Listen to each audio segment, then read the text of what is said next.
Hello and welcome to the Football Banter Box. We've got a special edition today. Me and Chris are here. How are you doing, Chris? Hi there. I'm good. Very good. And our dad's come to join us all the way from the USA. How are you doing, Mel? I'm doing really good, thank you. Hope everybody's okay out there. Good. So yeah, with that theme, we're going to talk a lot about America, the United States, and football in general over there and how it is. Did you all enjoy the World Cup?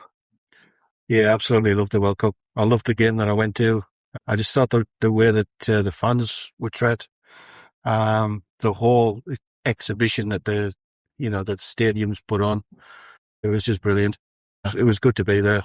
What game did you go to, Dad? I went to the Uzbekistan versus DR Congo, so I had a little bit of insight into how tough DR Congo were going to be for England to beat. A really strong side, some really good players on there. Yeah. And that in general summed up probably the African teams strong. They're all seemed like they were coping with the heat a bit better than the other teams as well from Europe, and they all seemed a bit stronger and faster, more athletic.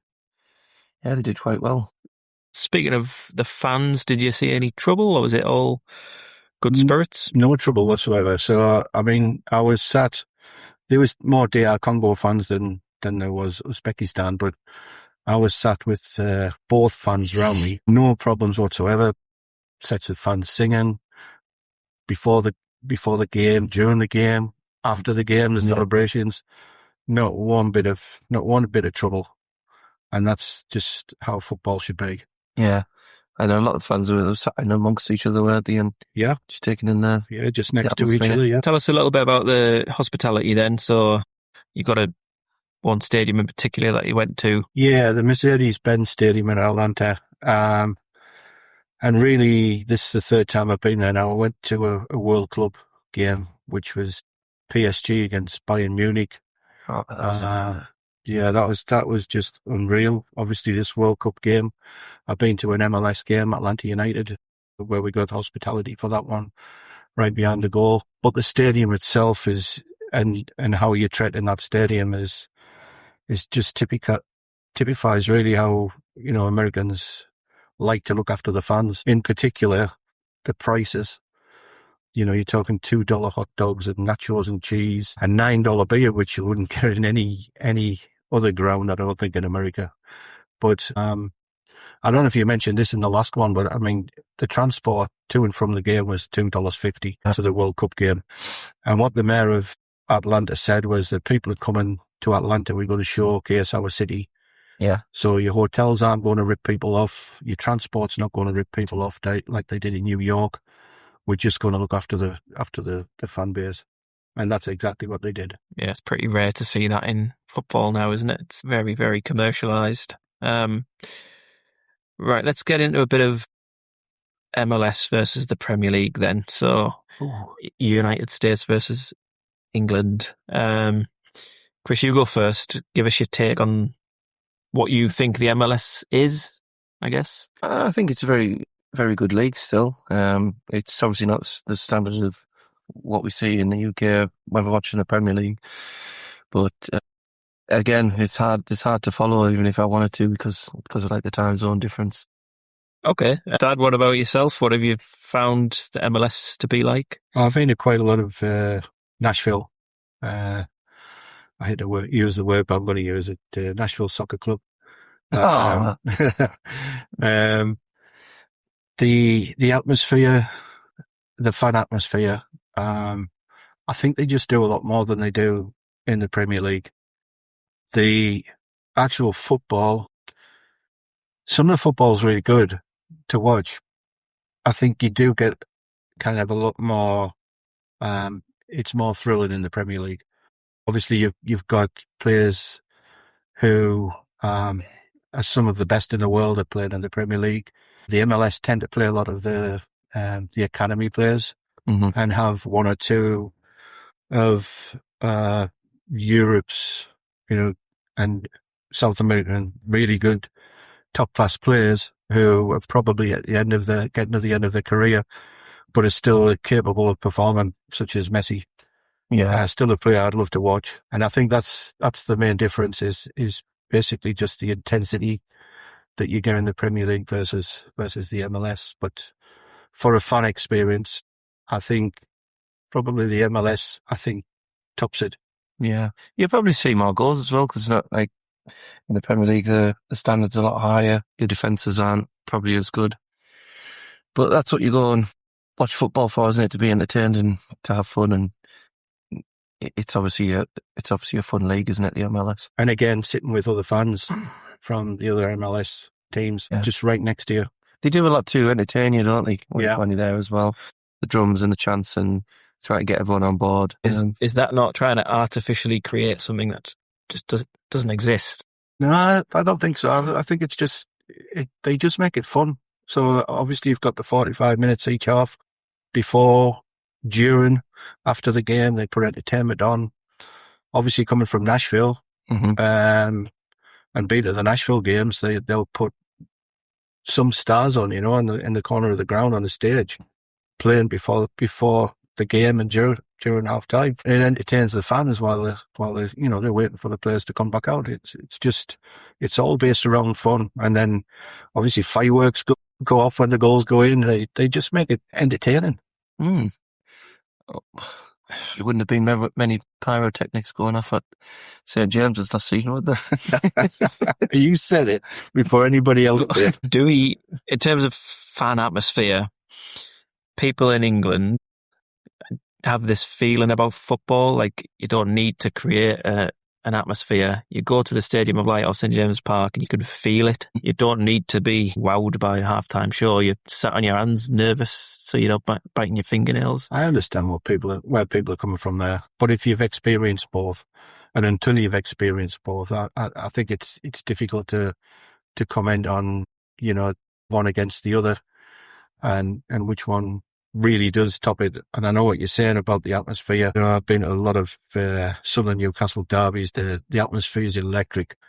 You do get that in MLS, especially, Nashville, Atlanta. So they do have their own derbies.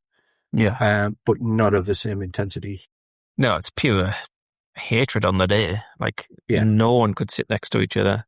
In the MLS. I think obviously it's more family oriented as well. If you want to take your kids there and, have a good like fun day out, the MLS is probably better for that. And rather even if you go somewhere locally, like if you go to Bishop Auckland or West or Shildon or wherever, and you take your son there and all you hear is like 5 screaming fellas behind you telling the ref to F off and things like that. It's a lot more friendlier, and I think that's more like how it should be. Yeah, it's exactly what happened last weekend with Shildon. Yeah, it's the UK sort of fan culture, isn't it? Most people are an asshole when they go to the games, and slandering each other's teams and saying like disrespectful things. That never happens when you go to watch like an MLS game.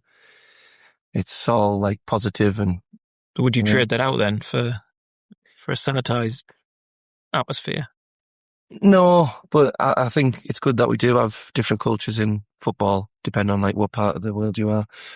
I prefer ours over here. I prefer our chants, our sort of like sense of humour.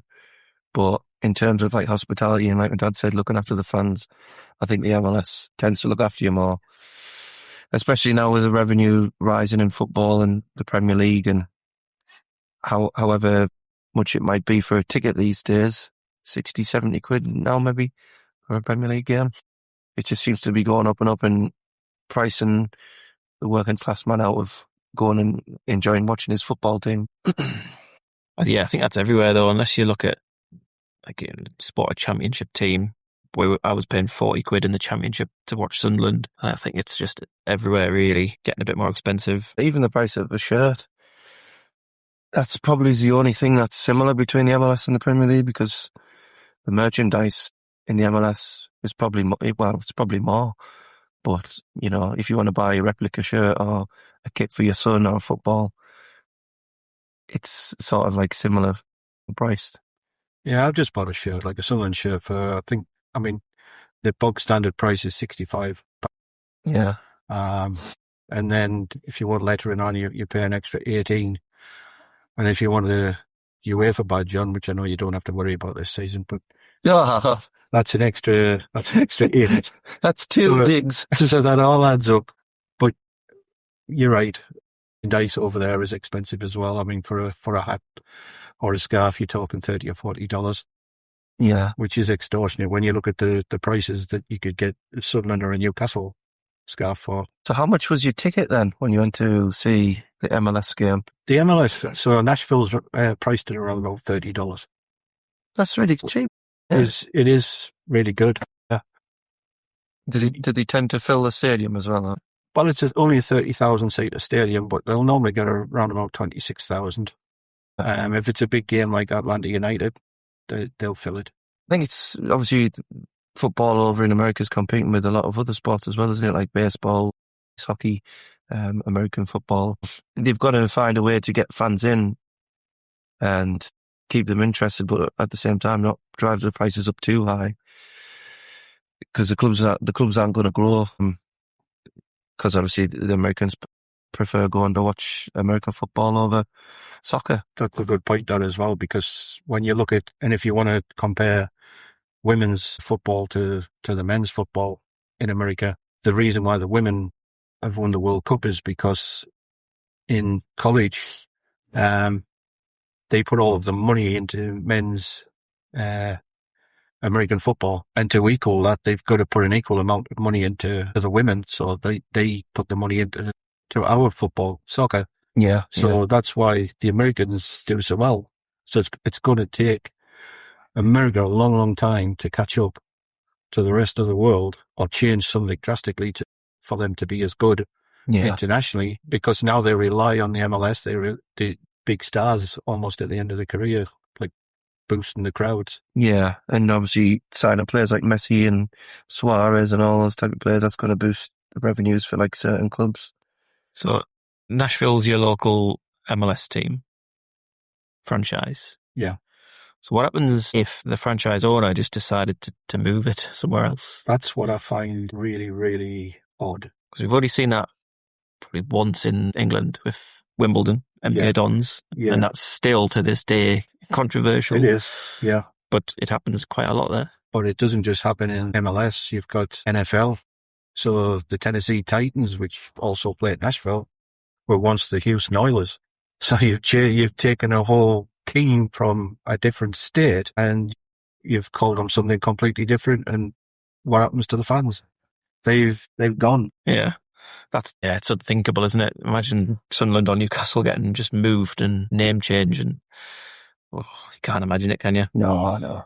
Right, let's get Dad beat up when he goes back to America. So, quick fire questions, simple answer with your choice. Super Bowl or World Cup final? World Cup final. Balogun, red card, yes or no? Yes. Should have been sent off? Yes. But so should Messi. Trump's phone call, right or wrong? Wrong. Why? Completely wrong. You can't get involved in any sport as a politician. It's completely wrong. If that is true and that's what he's done, what is Infantino? What is he thinking? Even entertaining the idea? I mean, for that alone, he should walk. Yeah, it stunk of corruption, didn't it? I actually thought US had a good tournament. They were scoring plenty of goals. They were playing some good football. But I think that whole controversy around that incident stirred up Belgium. If there wasn't all that fuss, they might have got through.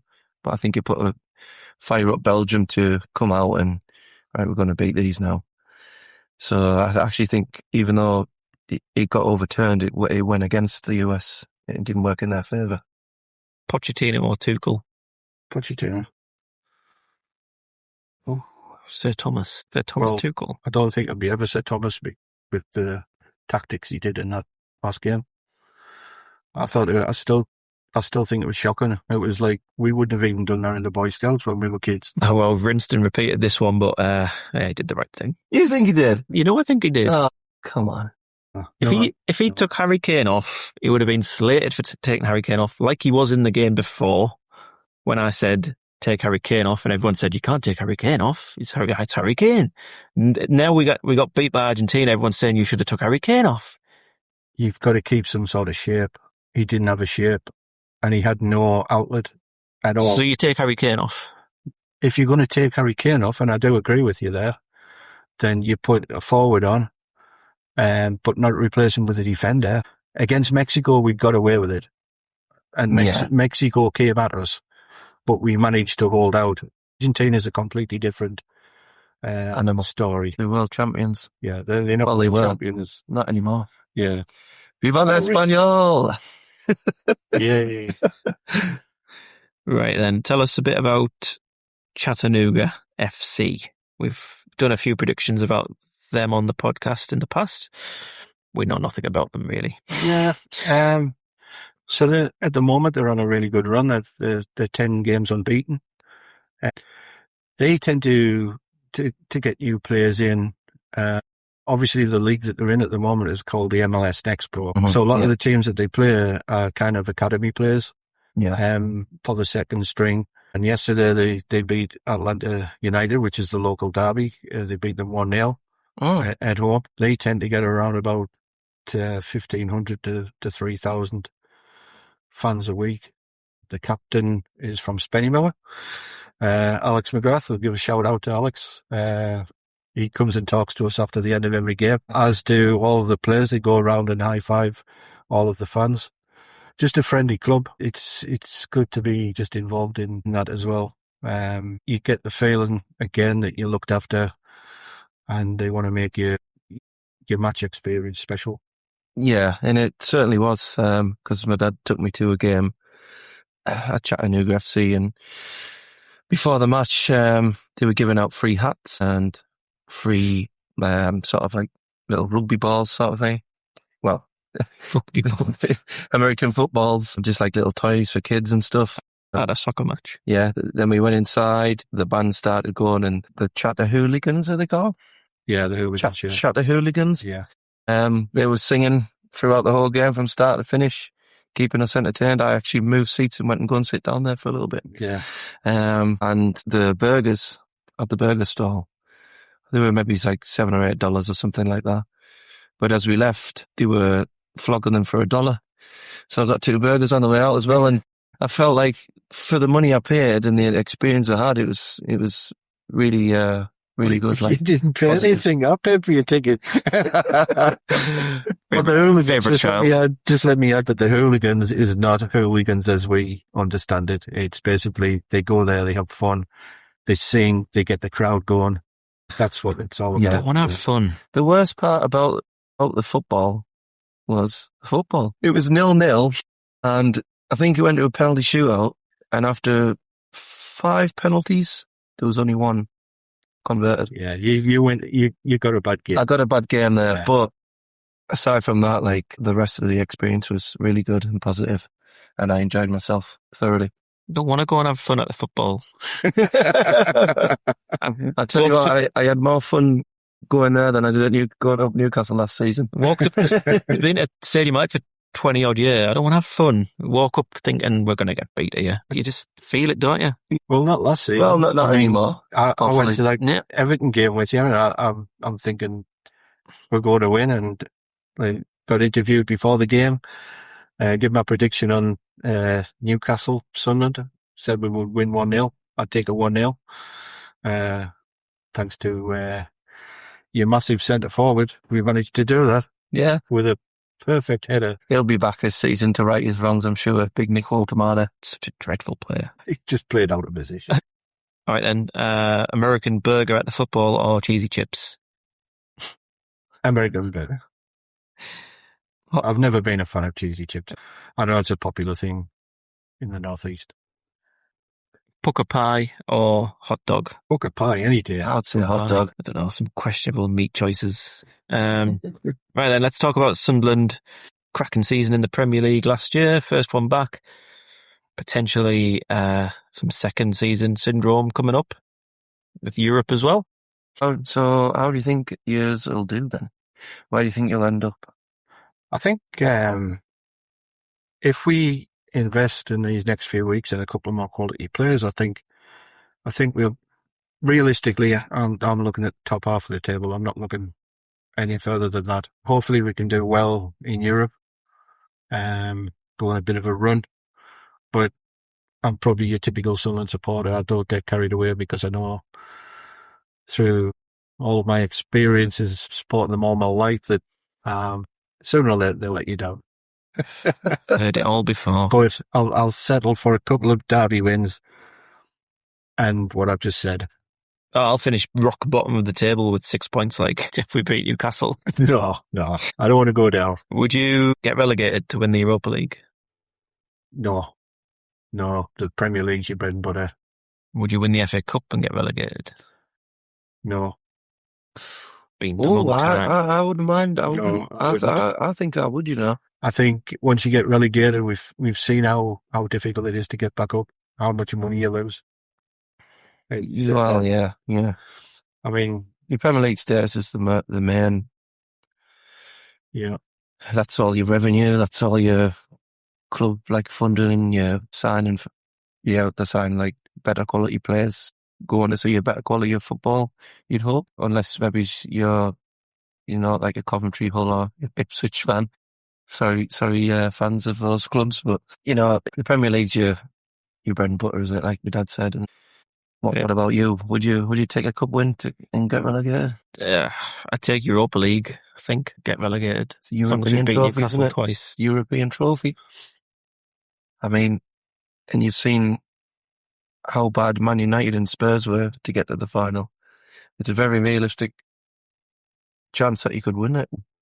It's going to be tough, isn't it? With obviously the extra games, and then you're going to have the cup games starting, the domestic cup games. It's going to be a lot for Sunderland, and I don't think the squad's big enough to compete on all four fronts. Not at the minute. It'd be interesting to see what Regis Labrie prioritises.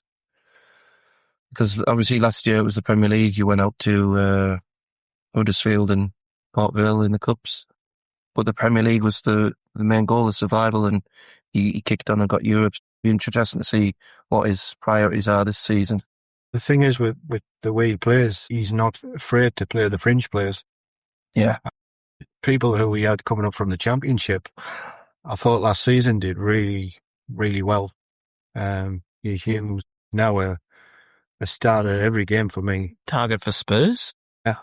09 had a great season. Ballard, although he was injured quite a bit. We've still got a really good goalkeeper in Patterson, who's still at the club. And Rigg, Rigg's only going to get stronger. Mm-hmm. So he's not afraid to play the fringe players. And just like I said, the system that he plays, which is probably going to be a high press when you looked at the game against Lens that they played yesterday and won 2-0 against a Champions League outfit. And by all accounts, played really, really well. Yeah, there's been some good results for North East teams. Middlesbrough progressed in the early round of the League Cup. Newcastle and Sunderland have been winning the friendlies. It's the big boys that are having a bit of an upset. So I saw today that Arsenal got beat off Dortmund, Liverpool got beat off Monaco. I know it's only pre-season, but both clubs there with new coaches. Yeah, I don't think it matters, does it? As soon as the league starts, they'll be on it, I think, won't they? Did you see what Luke 19 did in America?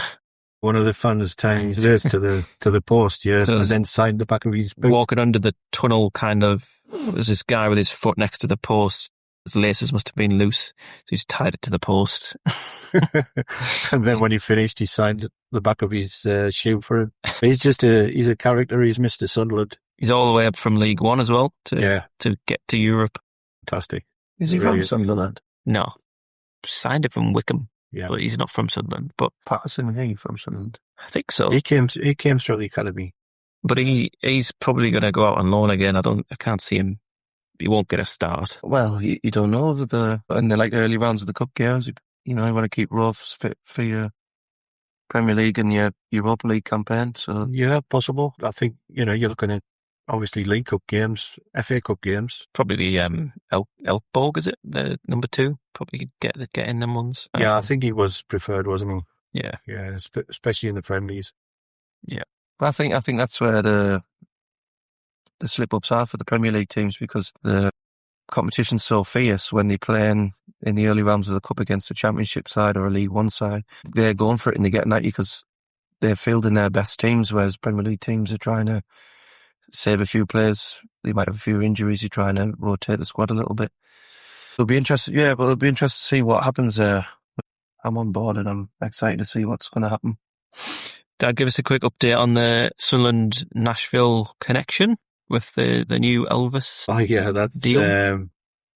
That's actually, so the wise men say, whoever thought this commercial enterprise up, wants a medal, really, because I was at the Sunderland versus Liverpool game in Geodis Park in Nashville. Again, sat with Liverpool supporters, but hundreds of shirts, away shirts, in the ground. But it's what it means. So the Elvis Foundation, I think it's just going to drum up a lot more support in the US. We've already got a pretty good North American supporters association. This can only add to it. I just think it's a brilliant enterprise. Whoever's thought of it, like I said, wants a medal. Yeah, it's always been the song, isn't it, for Sunderland? Yeah. But yeah, like you're saying, it's all about just bringing more money and revenue into the club, isn't it? Well, Lewis bought me one. Yeah, Oh, you've got a pink. It's inspired by Elvis. Yeah. It's very Elvis. It's an Inspired, Elvis. yeah. It's an Elvis shirt. But I'm not. It's a very like I wouldn't wear it. I just wouldn't wear a pink shirt, football shirt. I just think Have you bought a barcode? No, Yeah. You haven't. no. I bought the away one, the blue one. So You don't know if you scan that, it does say Newcastle Dale Sunderland 1. You do know that. So I saw a poll yesterday on TikTok made up completely by some random person, but the Newcastle kit was ranked the worst and the Sunderland home kit was ranked the best retro. Fantastic as well. The badge, I love the badge. It's brilliant, and all the little detail in it. Yeah, quality. It's grown on me now that we've finally got a front of shirt sponsor from America. So that's worth £60 million to the club. And the trainer facility is now called the Knox sort of thing. But now that we've finally got the sponsor on the front, it's growing on me a little bit. But I think that's going to be one that's going to be bought at the end of the season, just to say that I've had it. But I don't think I'll pay full price for it. That's awful. No, it's not one of the best ones. No. Right then, some Premier League predictions. No more than 10 words. Who's going to win the Premier League? Arsenal, one word. Excellent. Chris? I said a few weeks ago that Liverpool... There's your 10 words. Yeah. But after signing Bruno, I just think that who can compete with them at the moment. So I'm going to go with Arsenal again, yeah. I would say Arsenal as well. I said that last time as well. I think they'll do it. I mean, I thought it was Liverpool. I thought it was going to be Liverpool with the new coach. Well, I can just tell you now that having watched that Sunderland Liverpool friendly again, sitting with Liverpool supporters either side of me, no problems. Like for them was outstanding. Oh, he's a great player. He's a very good asset to Liverpool. Right then, quick quiz. Right, I'm going to give you a player and his clubs that he's played for and his appearances. You just need to try and guess who it was. So you can shout out at any time if you know the answer. And some of our American listeners can get involved in this as well. So from 2004 to 2006, he played for New England Revolution. He won appearances. 2007 to 2012, he played for Fulham. 189 appearances. Clint Dempsey, it's correct. Was that too easy? No. I just knew it. Well, yeah, clearly. Why did you quiz us on that? Because he's just an American link. We'll go again. I've got one more. Started his career in 1995 for Brøndby, making 0 appearances. He moved on to Galatasaray in 95-96, made 30 appearances. Then to Columbus Crew, where he made 38 appearances. And in 1997, he joined Liverpool and he made 25 appearances up to the year 2000. And this one will probably get it from this. In 2008, he went to Blackburn Rovers and he made 288 appearances. 2008 to 2011. Yes, Brad Friedel, yeah. I didn't give you the goals because you would have got it. Was it him or Tim Howard that had the most caps for him? Tim Howard, I think, yeah. Keeper in the Premier League. Brad Friedel has the record for the most consecutive Premier League appearances. with 310 until he was left out the Spurs squad in 2012. That's incredible. Yeah, great player. Yeah. Right, if that's it. Yeah. Yeah. Good talk. Thanks for coming on the show, Dad. And wherever you're listening from out there, hope you have a great day and a good rest of the week. And stay tuned for the next episode. Yep. Be safe, everyone. Happy flighting, Dad. Renard will be back next time. We've missed Renard. Come on, Renard. What are you doing? With his Nashville hat on, I hope. Yeah. As you all have Nashville hats, so there's a photo opportunity. Thanks very much for listening. Be sure to tune in next time for the Football Banter Box. See you in a bit. Thanks. Goodbye. Bye.